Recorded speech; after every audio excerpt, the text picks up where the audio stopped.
सांगा. काय कसं परवडतो का कापूस?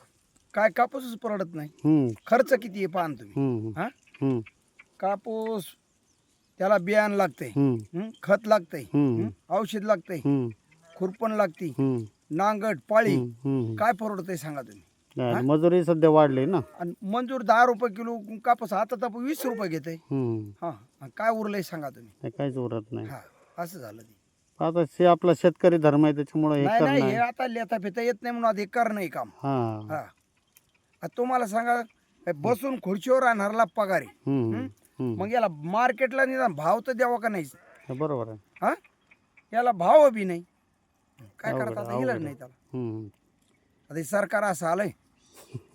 हा? मग ते काय देते का भाव. आणि आता महागाई तर मरणाची वाढली. महागाई मरणाची झाली. काय इलाज नाही. कापसाला भाव वाढत नाही तर काय सर करा सरकार.